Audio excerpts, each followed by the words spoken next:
Welcome to day 16 of Dear Grave Woman, my 30-day series where I'm creatively cleaning out my inbox, answering your questions about life, death, grief, and everything in between. Today we have an email from Kayla in Detroit who says, Dear Grave Woman, am I broken for feeling nothing?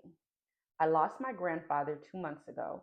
Everyone around me is crying and talking about how much they miss him, but I feel nothing. He helped raise me. I should be grieving, but I'm numb. Am I broken? Kayla, firstly, thank you so much for your honesty. I want to tell you up front, you are not broken. You are perfectly human. And numbness is not only a natural, but a protective grief response. It's your soul and your heart's way of giving you space to kind of process this loss. Obviously, your grandfather was a very integral part of your life. And in my opinion, your mind and your body may very well be in shock. Grief doesn't always show up the way that we expect it to, right? So when we think about grieving, especially based on what we've taught and what we've been taught and what you've shared about your family being emotional and crying and expressing their grief, we expect that our grief should look the same way, right? But sometimes grief is more internal. Sometimes it's quiet, and sometimes it takes a while to show up.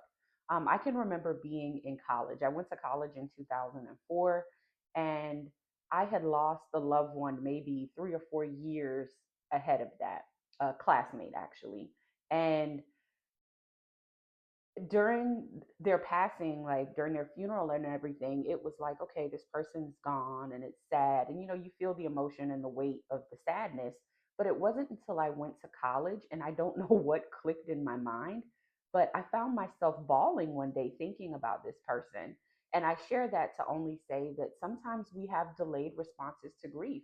Sometimes that what we picture as normal grief, or that grief response that we see everyone else having, sometimes it simply doesn't show up for us.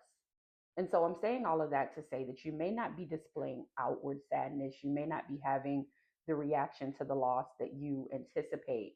But please believe me when I say that your soul, your heart, and your spirit are processing the loss in their own way.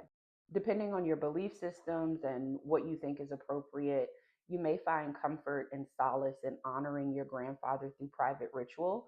This could look like lighting a candle and putting his picture next to it just as a way to pay homage to him, singing a song to him, creating an ancestor altar, or even writing him a letter that you never send. Maybe you take it to his grave, maybe you burn it, whatever feels right for you. What are some things that you and your grandfather did together? What are the biggest impressions that he left on your life?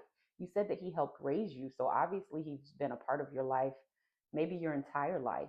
And so, in what ways did you connect? If you guys went fishing together, perhaps going to his favorite fishing spot, or if you guys shared a meal together and you knew that something was his absolute favorite, perhaps preparing that meal and eating it in his honor while playing his favorite song.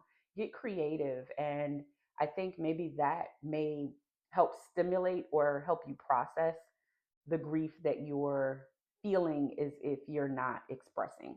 Overall, I just want to leave you with a final thought, which is please be gentle with yourself. Don't judge yourself. Don't compare your journey with grief to anyone else's. And please just know that again, your mind, your body, your heart, and your soul are processing the grief in its own way. And it will show up when it's ready. And so it deserves to be met without judgment, without criticism, or without you feeling like you're not doing it right. Thank you again so much for trusting me to share. If anyone has words of wisdom for Kayla, please use the comment section to show her support and love. And thank you. I'll see you guys tomorrow for day 17.